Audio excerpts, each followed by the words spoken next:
আসসালামু আলাইকুম। শুরু করছি আমার আলাদিন পর্ব ২০। লেখিকা জাবিন ফোরকান। গল্প পাঠে আমি তাসনিম জান্নাত। চারপাশে ভিড় জমে গিয়েছে, চিৎকার চেঁচামেচি, হাক ডাক। অথচ এত কিছুর মাঝেও ইরাম শুধু নিজের ছেলের ছটফট করতে থাকা নাজুক শরীরটাকে দেখে যাচ্ছে।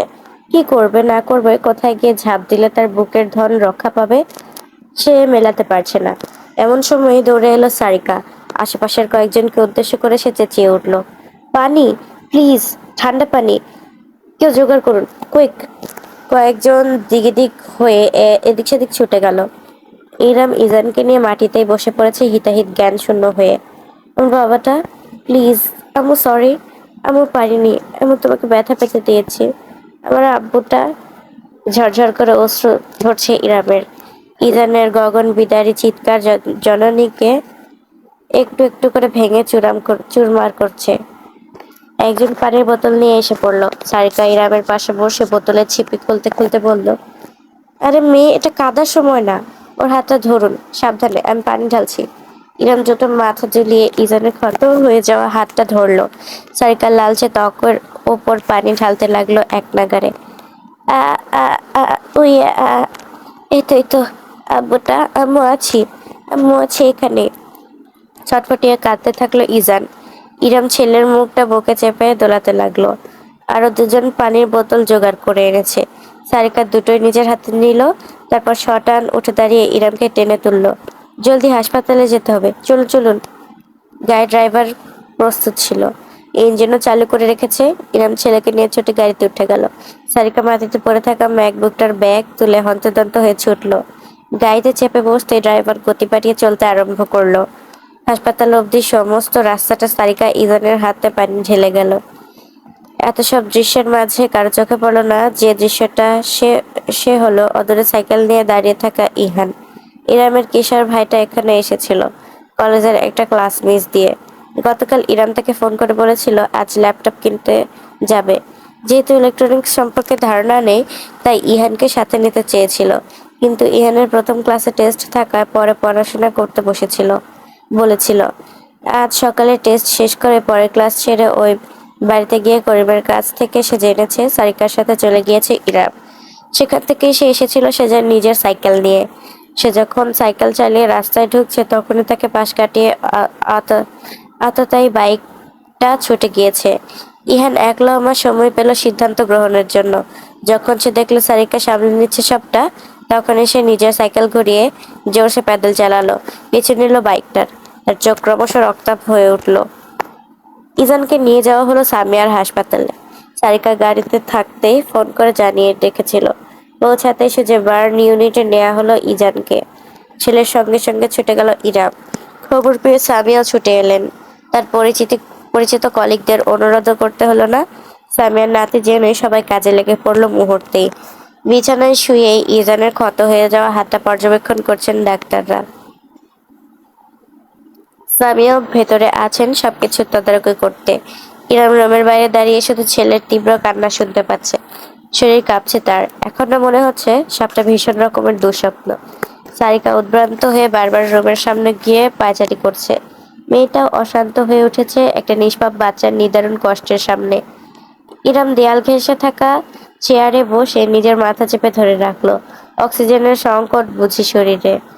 এমনভাবে হাঁপাচ্ছে সে, চোখের সামনে জগৎটা বুঝি দুলছে। দৃষ্টি ঝাপসা, অশ্রুর কোনো বিরতি নেই। এরম খেয়ালও করলো না কখন করিডোর বেয়ে বেশ কত পদশব্দ শোনা গেল। শুধু সারিকার আওয়াজ কানে গেল, মিসির। সারিকার স্বামী এবং সাইবানের দুলাভাই মিসির ইকবাল দ্রুত ছুটে এলো। হাঁপাচ্ছে সে, বোঝা যাচ্ছে খবর পেয়ে দৌড়ে এসেছে। কি ব্যাপার, কি হয়েছে, বাবু কেমন আছে? সারিকা স্বামীর কাছে গিয়ে মাথা নাড়ল। বলতে পারছি না, মম আছে ভেতরে, ডাক্তাররা এখনো অবজার্ভ করছে।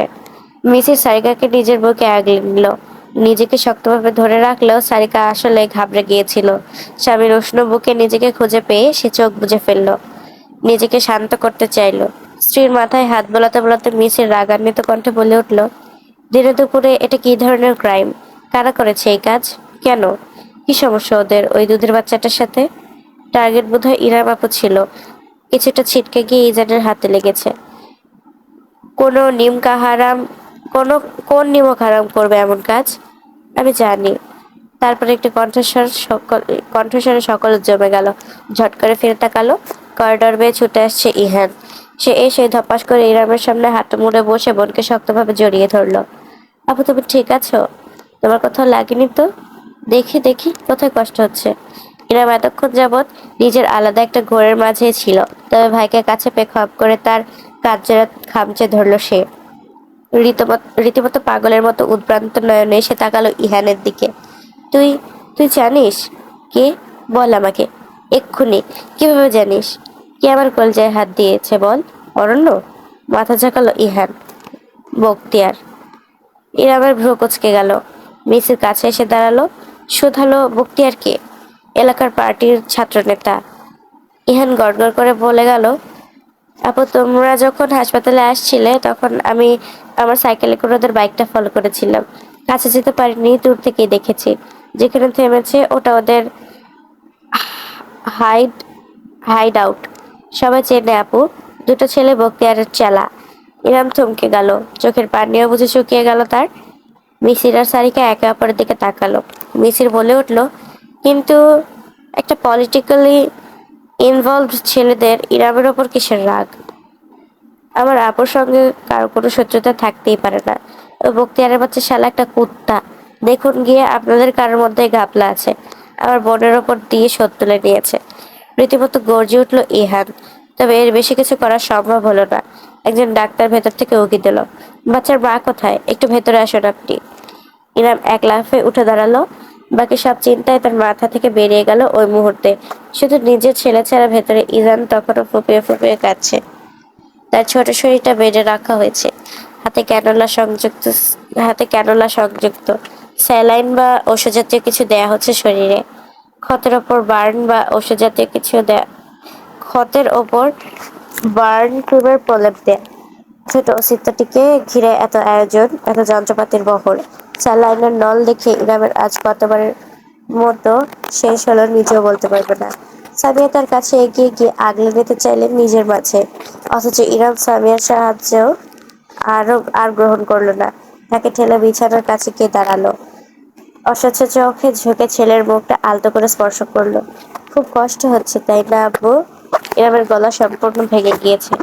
ডাক্তার জানালেন আল্লাহর অশেষ রহমতে যে মাইল্ড বার্ন হয়েছে, সাথে সাথে ক্ষতে পানি ঢালার কারণে মূল বিপদটা সেখানে কেটে গিয়েছে। তবে বয়স অনেক কম আর বাচ্চার স্কিন অনেক সেন্সিটিভ।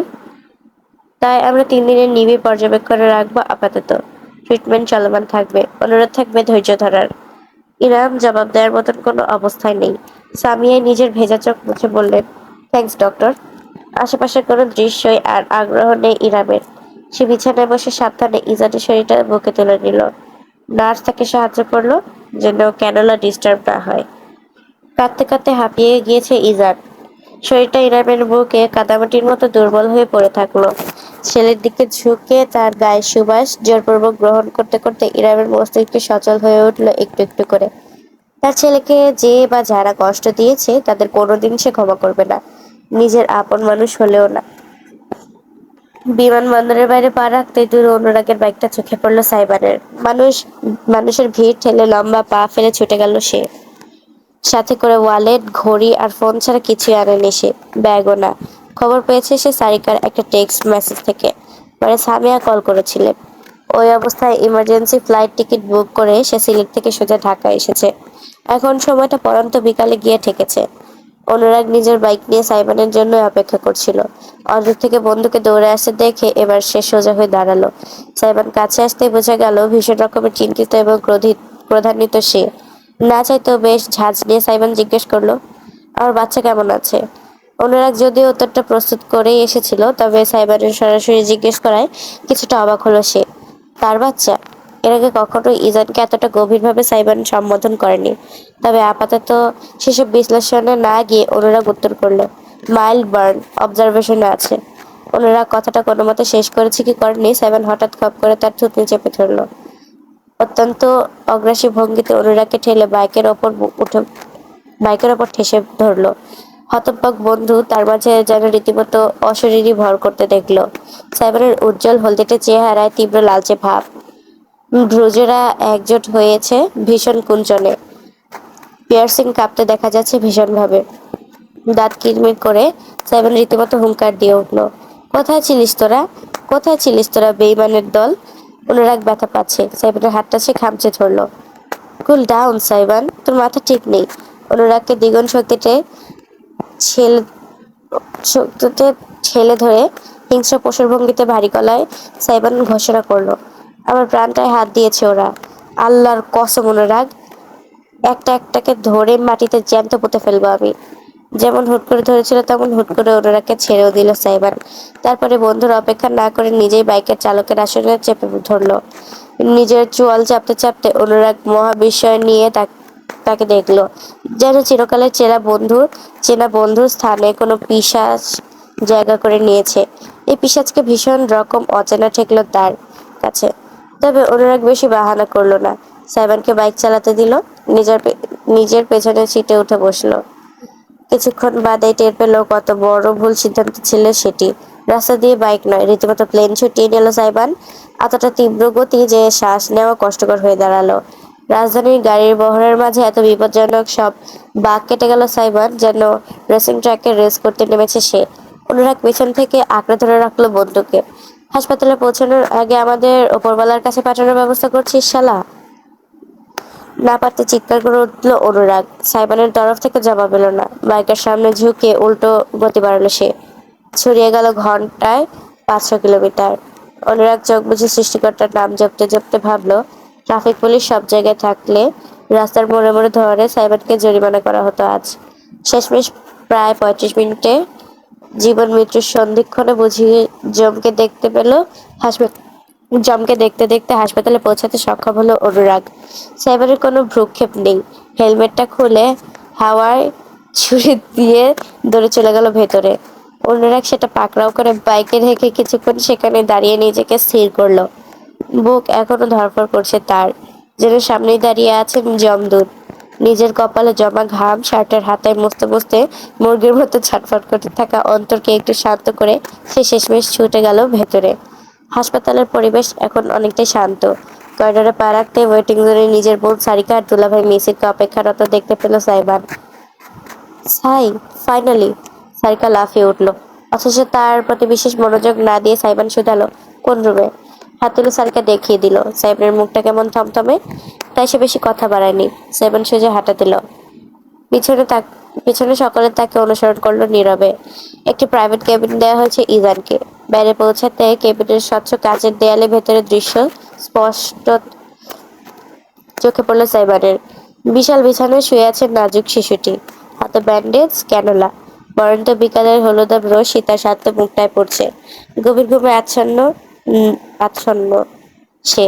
সাইবানের দৃষ্টি আটকালো ইজানের হাতের ওপর। ওই নল স্যালাইন ব্যান্ডেজের বহর থেকে ক্রমশ শক্ত হয়ে উঠল তার দু হাতের মুঠো। এত জোরে পাকালো সে নখ গেঁথে গেল হাতের চামড়ায়। জীবনের প্রথমবারের মতো এক ভয়ানক অনুভূতি অনুভব করলো সাইবান। এক অসহায় বাবার অনুভূতি। অন্তর তার চিৎকার করে প্রতিবাদ জানাচ্ছে। ইচ্ছে হচ্ছে ছুটে গিয়ে কোনো কিছুর পরোয়া না করে ওই নাজুক শরীরটাকে নিজের বুকে চেপে ধরতে, জগতের সকল কষ্টের কাছ থেকে আড়াল করে ফেলতে। কষ্ট আসুক, যন্ত্রণা হোক, কিন্তু সব তার নিজের হোক, তার বাচ্চার কেন? নিজের ভাবনায় নিজেই খেই হারালো সাইবার। তবে থেকে ওই পোটলাটা তার এত আপন হয়ে গেল।